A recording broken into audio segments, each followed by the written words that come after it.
Welcome to Dig Deep, the mining podcast. In this podcast, we go deep into mining news, hot topics, and live interviews with mining professionals and leading figures in the mining industry. Introducing your host, Rob Tyson, founder and director of Mining International and Mining International Executive, a leading global mining recruitment and headhunting agency.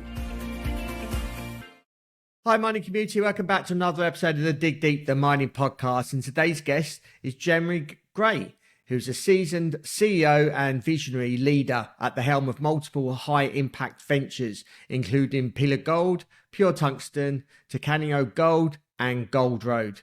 With decades of experience navigating the complex world of mining finance, exploration, and operational leadership, Jeremy has earned a reputation for being revitalizing assets, unlocking value and delivering sustainable growth in some of the world's most rich resource and challenging regions. From South America to Asia and beyond, he's not just leading companies, he's reshaping the narrative around modern mining, strategic metals and responsible resource development.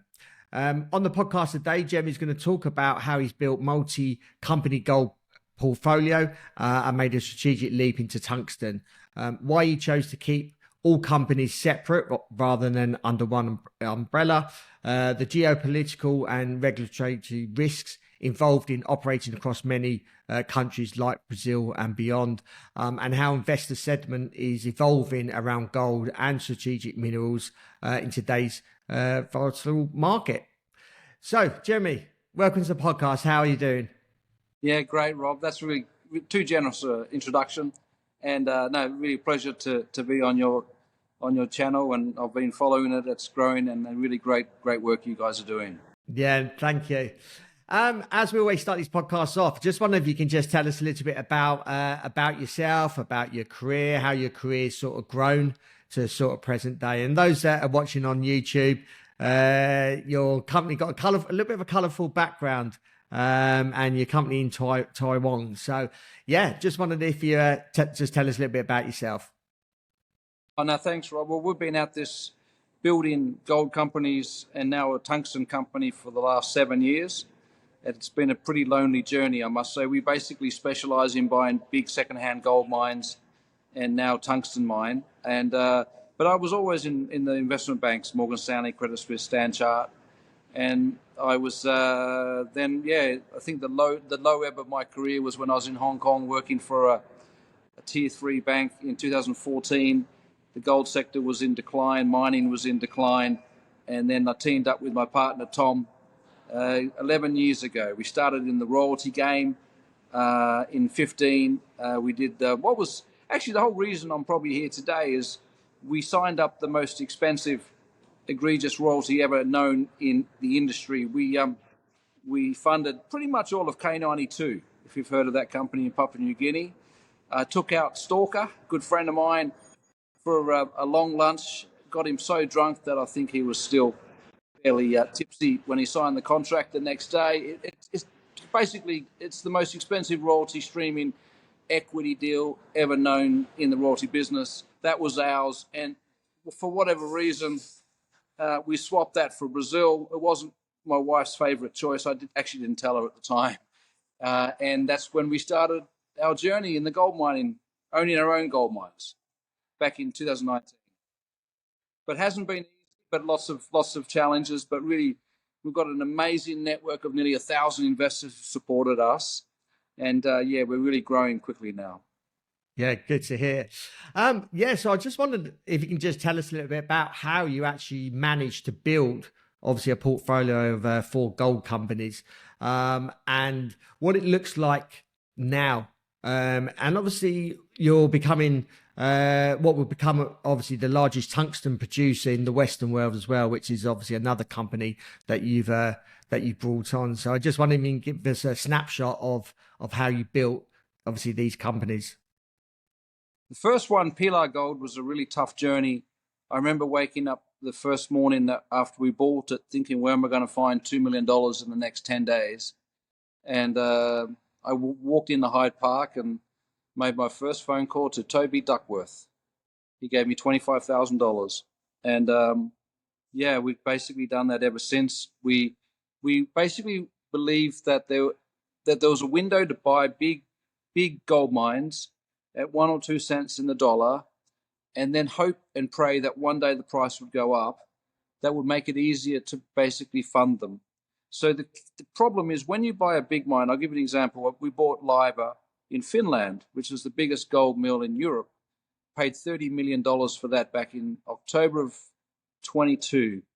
Everyone laughed at us, said, you must be mad. Don't you know their all-in sustaining cost is $1,400 and the price is going to go back to $1,200. And it was at a time when there was an electricity crisis in Europe, if you might remember, and we're paying the local electricity company 120,000 euros a month just to keep it on care and maintenance. So we basically did it. I don't know. I mean, we came close to failing about 100 times, but we realized that there was a window to buy these big mines with big resources that are fully built. And we just kept doing it. So we did Pilar in 21. We bought that off Equinox for what was then 22 million US of cash. We bought Liva Gold in 22 for 30 million. We bought Tucano Gold, which is the biggest gold mill mine in northern Brazil, back in the end of 03. So 23 for only $4 million. And the cost of building that today would be probably $1 billion. And that's probably our finest acquisition. We then bought Gold Road only 4 months ago. Gold Road's the hat here in the beautiful northern part of Arizona off a seller we know well. That's commissioned in 4 weeks. And that's when we finally made the deal with Korea. And we're now expanding into the tungsten market. We're buying the second biggest tungsten mine in Korea, going up there. But back to your question, how we did it, it was just word of mouth. It was support of 1,000 mums and dads. And we didn't rely on a single broker.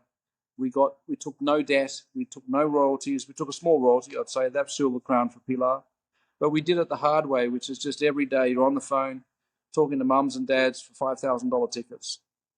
And that's how we've built the business into what's now a $2 billion infrastructure. To build those 4 gold companies today would be $2 billion easily. And the combined ounces, when they're all producing in the next couple of months, would be close to 300,000 ounces. So it's kind of like Endeavour Mining and in London in the early days, but without the big financial backing of the French. And I didn't have some billionaire sugar daddy to do it. We had to do it the hard way. I've never had a call from Eric Sprott, another sugar daddy, to get us on our way. We've never had that. We've always done it the hard way. And just thanks to the amazing supporters we've had all around the world. I mean, we've got investors everywhere. And I talk to them every day on WhatsApp. We talk to every single, anyone who wants to talk about their investment, what's going on. We do a regular update on emails. And I think also, mate, you got to stay private when you're building a business, because if you have run into problems when you're public, they will just wipe you out. They'll decimate you. And some fast-talking management team out of Perth will roll in with the money, kick you out, and you're out of the game. So, yeah, stay private, go producing, and then list each one, get your investors liquid so that you go to the next journey. And I'm not sure what the next journey will be for us, but at the moment it's tungsten. Yeah. I suppose one question maybe people may be asking is why don't you put all the companies together as opposed to separately and build like the next Endeavour Mining? What was the reason behind that? And I suppose what are maybe the advantages of having them all separate as opposed to under one umbrella? We wanted to do that, Rob. So when we bought Liva, I put it into Pilar, but it was in the depths of the bear market and no one would give us any money unless it was a down and dirty seed round. So as I said, we never had like a sugar daddy who would back us up and get that first big check in the door. And so it sort of became that way. And then when we had the problems with Pilar, we couldn't buy Tucano through Pilar. So we had to again do it as a separate company. Never, we've always dreamed of that. We've always dreamed of creating the next Endeavour Mining, but we've never had a big backer to do it. So each time a deal comes along, we've had to run around, find the money. We're basically like a private equity group without an AUM at the moment, but we go and raise the money very quickly. But the benefit that we have is we don't muck around with 6 months of due diligence and, investment committee meetings that drag on to midnight. We trust our gut feeling. So it was just that we didn't have the finances to do it in one group.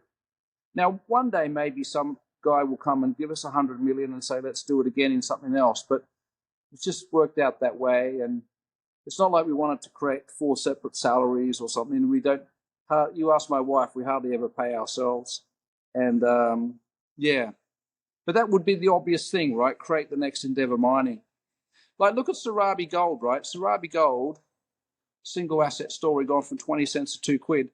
That's smaller than Pilar. At the moment, I've been struggling with Pilar because I had to recapitalize it, but it's going to have a phenomenal year ahead. But again, if you have one production issue, it does knacker you, and you have to basically go back, and each company has to be separate. So yeah, no real rhyme and reason, but it's definitely, you think in the absolute right way to create a big consolidated gold producer. 500,000 ounce type story where you get a $4 or $5 billion market cap. Obviously, we've just been speaking about gold, but you've moved now into tungsten with Pure Tungsten. So I just wonder if you can just tell us a little bit about that, and I suppose the reason why you have pivoted away from gold into tungsten. Yeah, well, we bought a tungsten mine 3 years ago in Brazil. We are producing there, but it's been too small to do anything with it. So it does a ton a month, which is tiny, running tailings, roasted tailings. So we kind of just we've been so busy on gold, and we just didn't know what to do. But I got a call from an old friend, Paul Enza, a month ago saying, you've got to talk to this guy called Tiger Kim in Korea. I said, yeah, no problem. So sounded interesting. He's got a beautiful, fully built and fully operational mill and mine that's not operating today, but it's within 6 months of operating. I sent Tom and Charles, my partners over there. They loved it. We signed the deal the next week. And then we said, you know what? This is an amazing story that no one knows about. Everyone knows Almonte, and Lewis Black's done a phenomenal job promoting the whole industry and his own company. But we thought, you know what? This is just 50 miles down the road from Almonte. It's not as big, but it could be as big. And this was giving us our chance to basically grow Pure Tungsten from what is a very small business now in Brazil to a global business, because we don't only have Korea, we also have Tajikistan, which we think's the most exciting new area for tungsten in the world. And our CEO, Tiger Kim, is there this week, bedding down another mine there. So it's a really interesting story. And we know also you've got to buy these assets before the market takes off. And it's just about to take off. So because of the military spending theme in tungsten, the endless wars, look at the British Army. It's not a shadow of what it used to be, nor are any of the military in the West. So they're all realizing they need to spend money, and tungsten is the most important component in military spending. So it was just one of those things that came along. We thought, you know what, we love Tiger, we love the asset in Korea. We've now got a big investor trip kicking off on Monday in Korea, and we feel we basically can replicate the gold business, what we built in tungsten, but this time do what you said, keep everything in one vehicle, build it to be the biggest Western tungsten producer out there in the market. That certainly, Rob, has ruffled a few feathers out there and upset a few people saying, who the hell are you?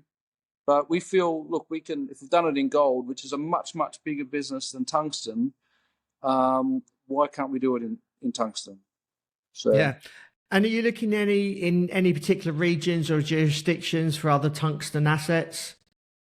I was spent all this morning looking at tungsten mines in America, because at the moment, if you've got a nice big tungsten mine ready to turn on in America that's fully permitted, that's as good as it gets, because the American government's giving you lots of money to go and grants and stuff like that. So a lot of these early stage explorers have got moose pasture with a few holes in them with market caps of 100 million.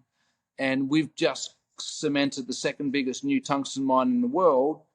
And our valuation for pure tungsten is only 40 million Canadian. So that's the other secret to our success, Rob, is we always price deals very cheaply for our shareholders to get a 5 to 10x return. Now, it doesn't always happen, and it takes time and things get delayed, but we look for that sort of 5 to 10x type model when we buy an asset for our shareholders. Yeah. So but there's a couple of really nice ones, like down in England, Tungsten West is still there. I'm not sure what's going to happen to that, but it's got a lot of debt on it. And King Island in Tasmania is still there. That went into bankruptcy or restructuring. So there's two big assets. There's also the La Perilla mine in Spain. Now, I know the owner of that, and I've been calling him non-stop, but I've been chasing him on that for the last year. That's a beautiful asset for tungsten and tin. And also there's obviously Almonte. Almonte's got the probably the flagship asset in South Korea next to us. Yeah. Carry on. No. It's a really interesting market, because it's been an industry that's had no capital invested for 40 years. So what you find is a lot of tungsten mines went out of business in the early 80s and never came back. So it's interesting. Whereas most gold mines or copper mines kept, they might have shut for a year and then, someone else picked it up and then started it. But a lot of tungsten mines, well, there's not a lot of them. There's literally a handful of them. But, most of them shut in like 1981 and never came back. So interesting, right? Yeah. You're operating obviously in various regions like South America, Korea. What are some of the biggest geopolitical or regulatory risks miners face globally today? And I suppose if you look at your own situation in the various regions that you're obviously mining in, what are some of those issues, geopolitical or even regulatory risks that you potentially could be facing or currently facing at the moment? Well, I might say with Brazil, I think Brazil might be the best mining jurisdiction we've ever worked in. I think it's much, much better than Australia or Canada by a country mile. I tell you why I say that.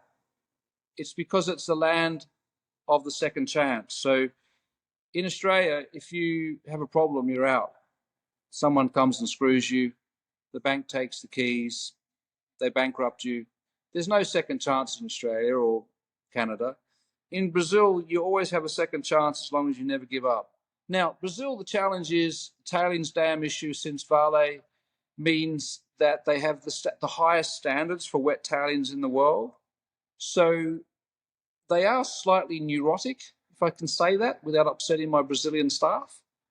So you do have the best tailings dams on the planet, and they're always thinking of lifting them well before they need to.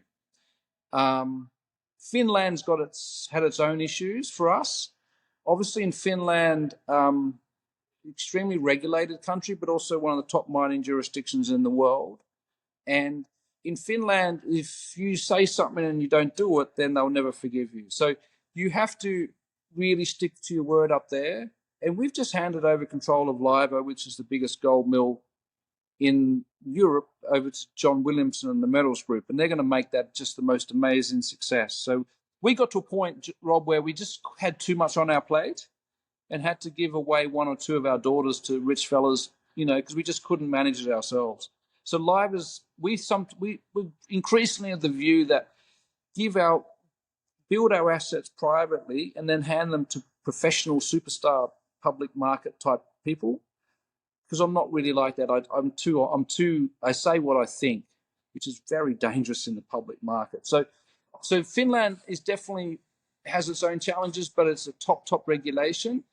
We're now in Arizona with Gold Road, and I was totally shocked that Arizona, we're the only integrated gold mill in the whole state. Would you believe?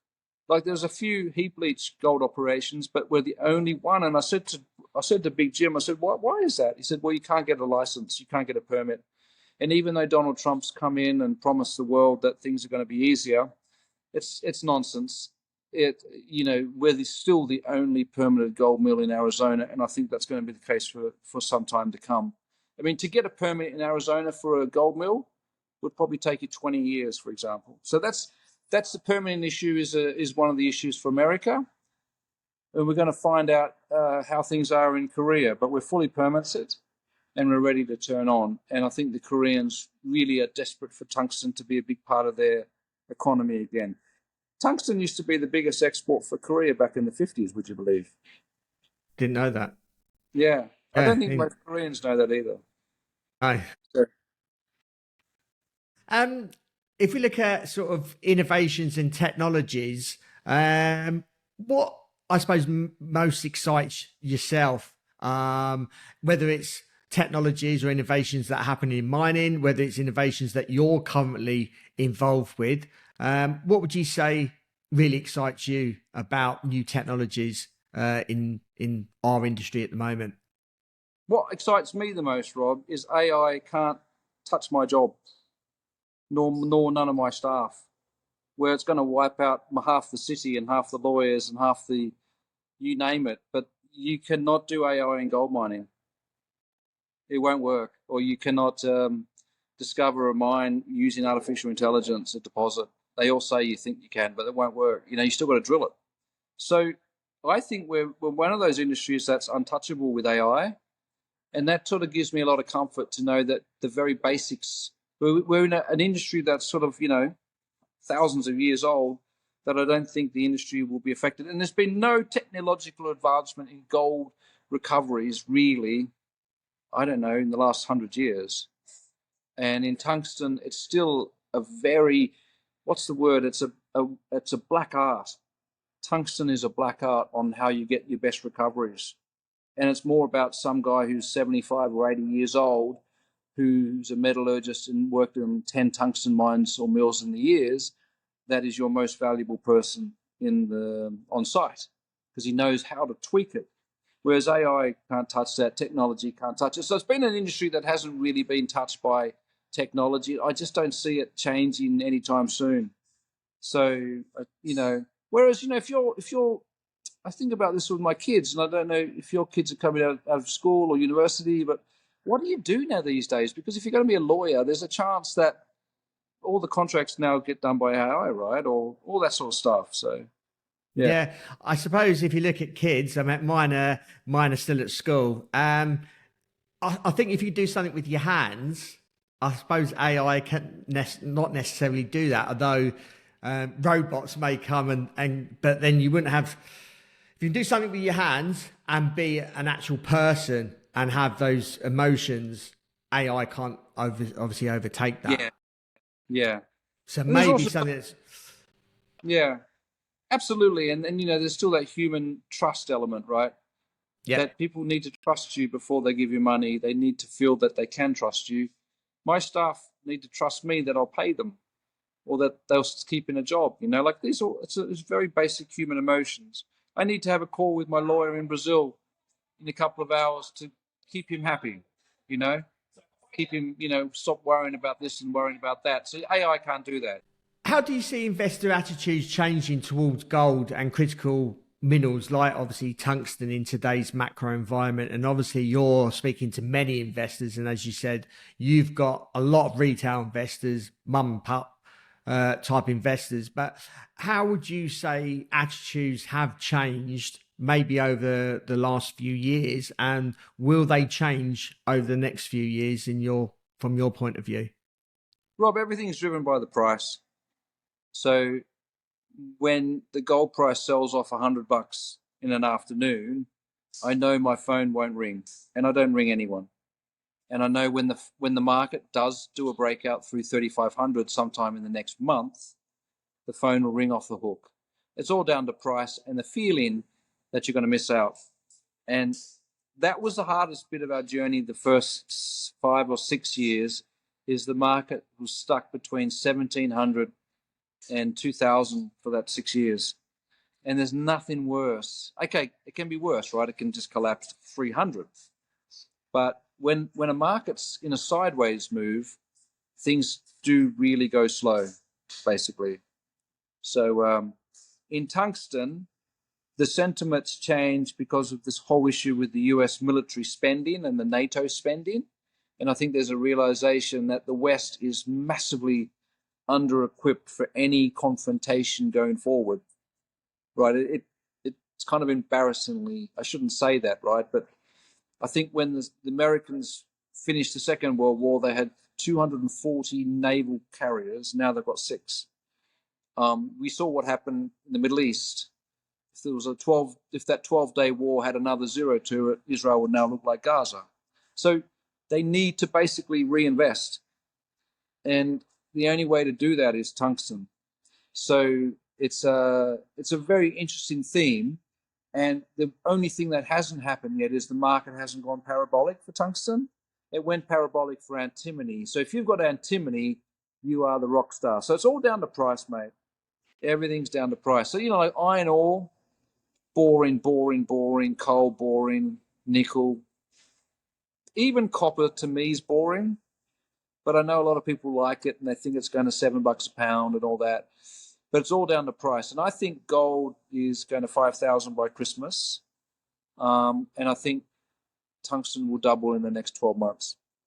That's we're not buying a tungsten mine in Korea because we think tungsten's going to stay here. I'll tell you that right now, because at $450 per 10 kilos for tungsten today, that's basically like us mining gold at $1,200 an ounce. It's kind of marginal.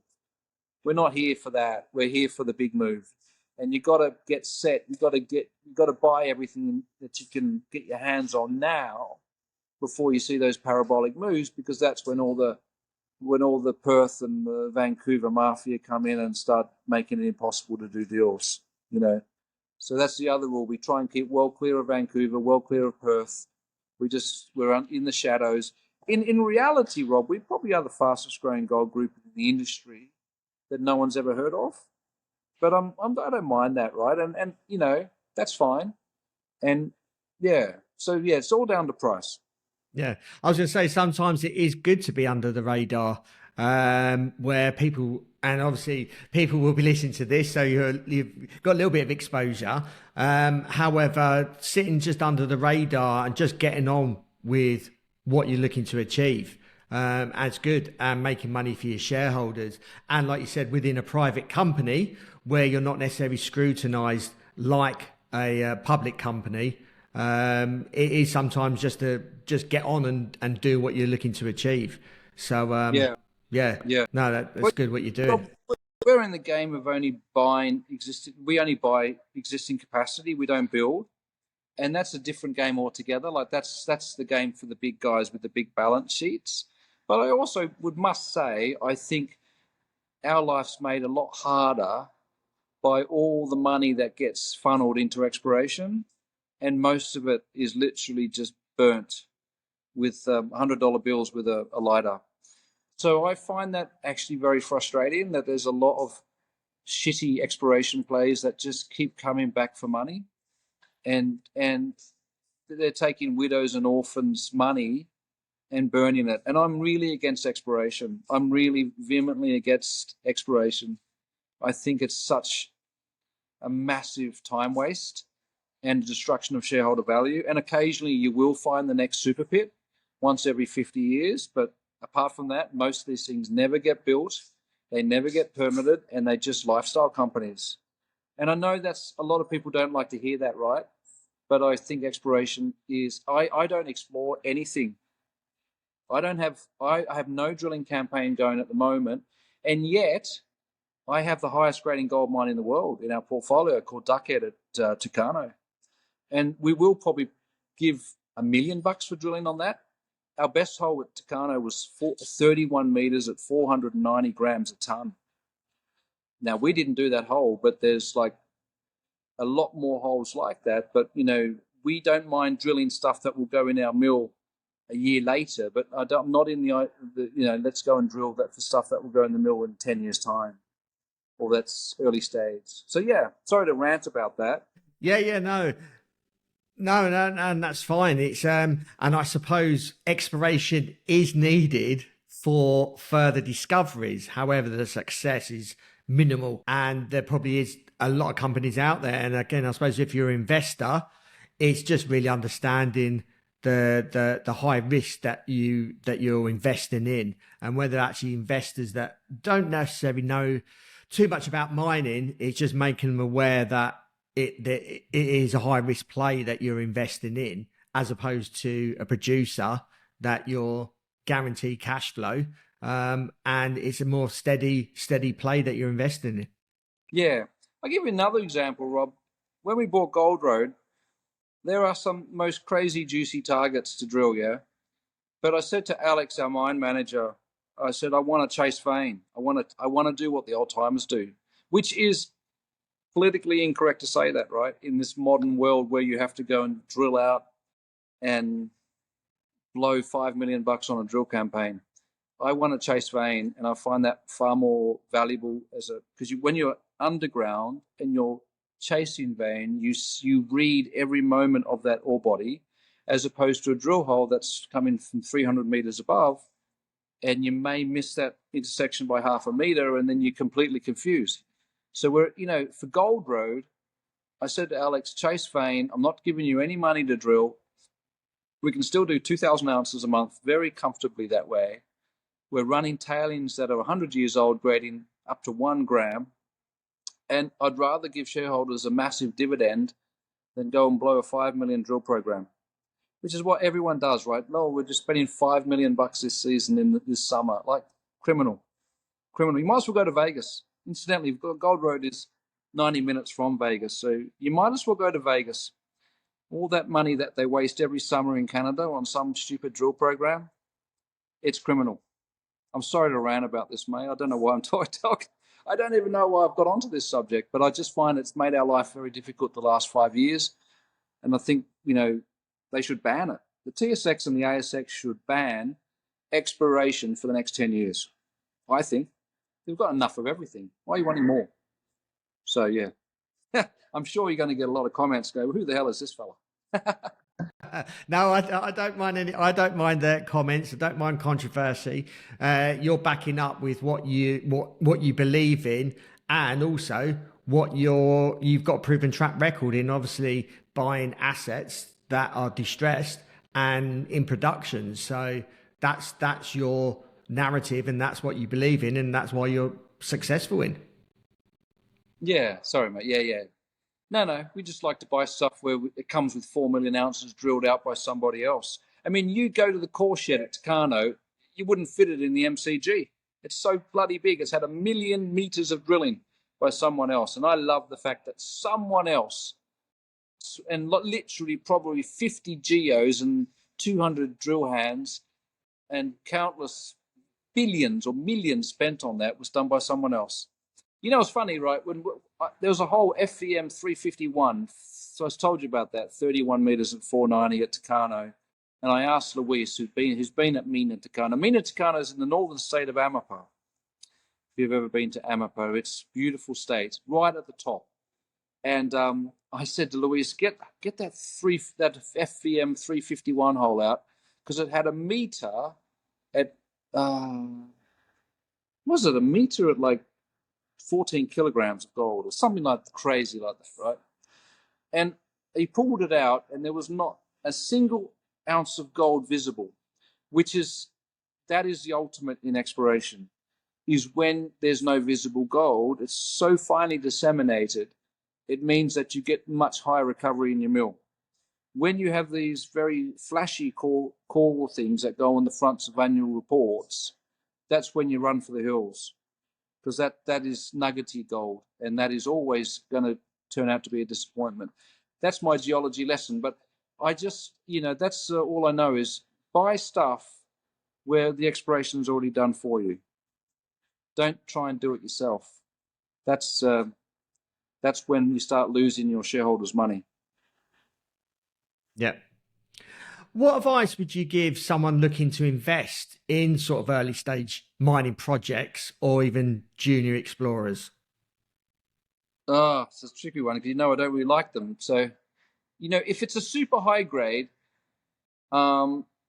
thing, gold, which is probably, as long as it's not been promoted, I think a lot of it's down to what the valuation is, Rob. If it's already been well promoted and everyone's got set in with 1 cent stock and they're placing stock to you at 20, again, I'd be careful, that sort of stuff, you got to get up early to outsmart the boys in Vancouver and Perth. I tell you what, those guys are very smart, and I don't like dealing with them. So I don't know really. Like, I know a lot of people play that space. Everyone hangs on to the next drill hole. I'll give you an example. Gold Road, because we're the only permitted mill in the whole of the state, I've had literally dozens of people ring me saying, I've got half-ounce dirt down the road or 400 miles away. Would you consider letting us sell you the ore and process it in your mill? And this is one of the reasons about exploration why I'm not a big fan, is because most of the time you'll never get a permit to actually build it. Now, there's various examples, like if you're, near Kalgoorlie or somewhere near a mine, then sure. But I don't have any firm advice. I don't play the exploration space.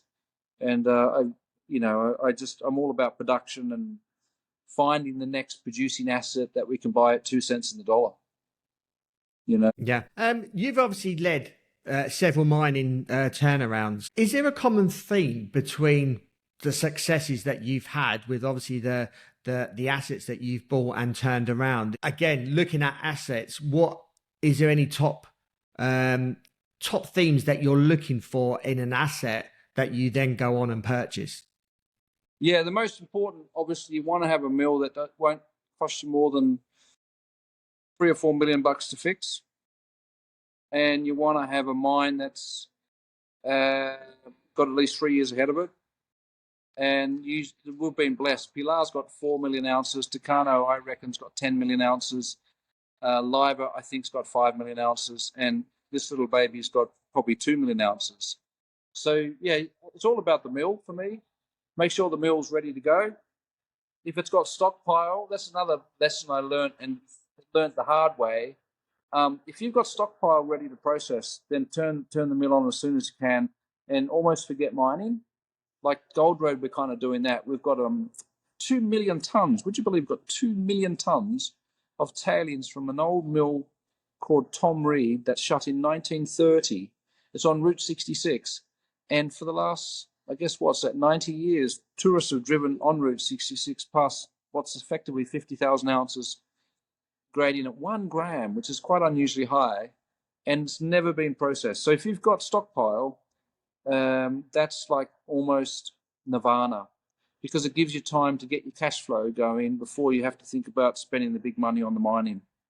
So I've learned that the hard way. I missed a trick there on Liver in Finland, because we've got like 10 million tons of stockpile in Finland, and that's what I would have done differently there. And we've got 30,000 ounces on the ROM pad at Tucano. I should have turned that mill on the day we bought that. We didn't. So I've learnt that lesson the hard way. So yeah, as long as the mill's in good nick, then you're in great shape. And you've got to make sure the price goes up rather than down, yeah? So invariably, the other problem I found, when you buy an asset, like a big asset, when gold's 1,700, the challenge is for you to stay alive between then and when the price turns. So you need to think, okay, I'm going to buy it. Let's say I heard there was a big nickel thing on the market the other day. It's probably losing a couple of $1 million a month. How long is it before the nickel market turns, or will I be dead by then, basically?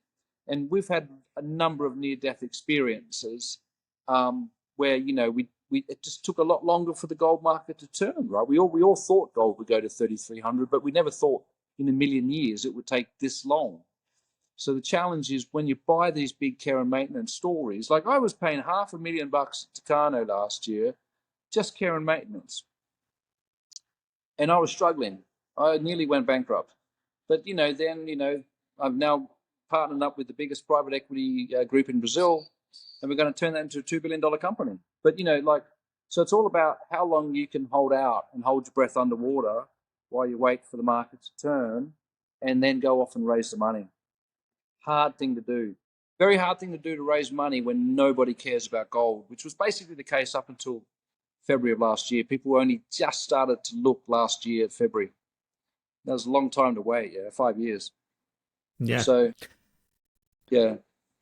Is there any other regions that you feel that are maybe there's a lot of deals to have, whether there's in terms of maybe countries, maybe even continents? And also, I suppose, on the back of that, any other commodities that you may look at outside of gold and tungsten? Yeah, so I used to work a lot in DRC and Mozambique, and I won't go back to Africa because it's just a national sport to screw the white guy. If the Africans don't get you, the Chinese will. So you look at even Barrick. Like Barrick's got totally nailed in Mali.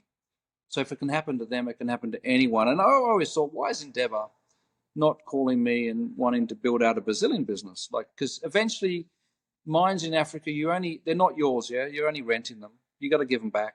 That's how it works in Africa. The other place I will never do business is Australia because it's too competitive and too expensive and too regulated. Very dangerous place to try and set up a mine if you're not capitalized in a big way and, and you're not Twiggy Forest. So, like it's really a game for the big fellas. But if you try and build a big mine from scratch, like, if Tucano in northern Brazil was in 10 miles outside of Kalgoorlie, there's no way we would have ever bought that, right? It would have gone to either Gina Reinhardt or Twiggy Forrest for $2 billion. And we bought it for $3.7 million.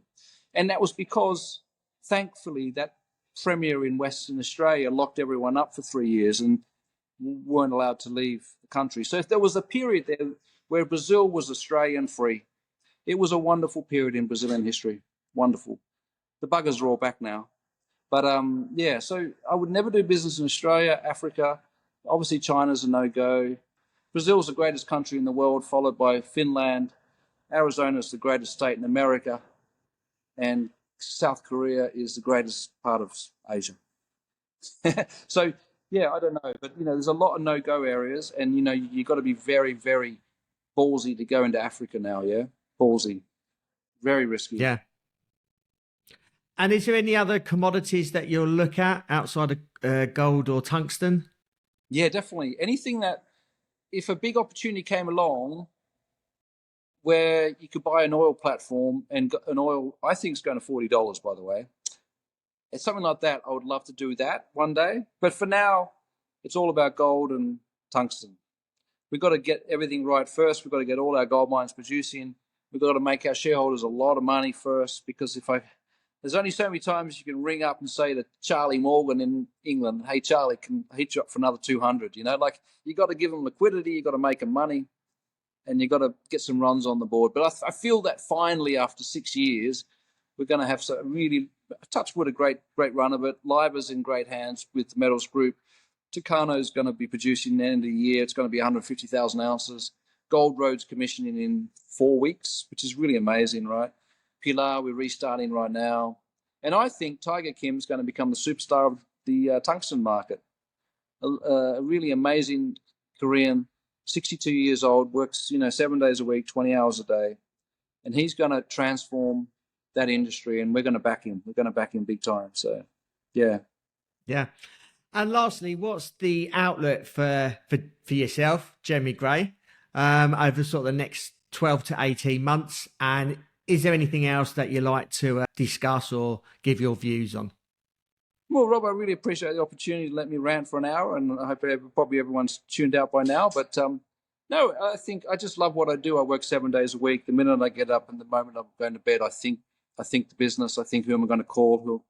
What are we working on today? Motivating the team, talking to investors. I just love what I do.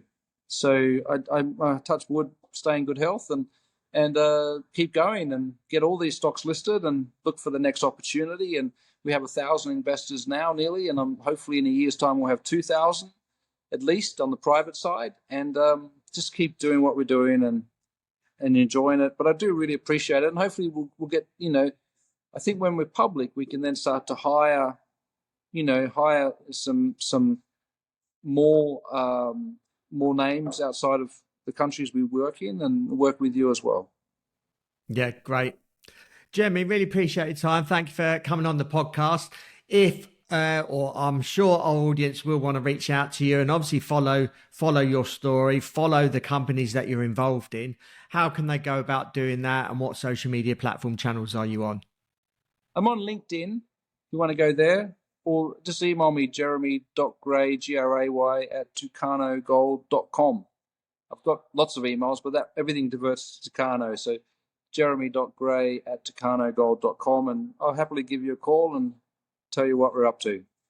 Yeah, great. We'll include those in the show notes of companies for easy access. So wish you all the best for the rest of the year, and hopefully you can come on the podcast next year and give us an update. You might even have some additional assets and obviously have an update on the production figures with the mines that you're involved in. And obviously you have some more news for us on the tungsten front as well.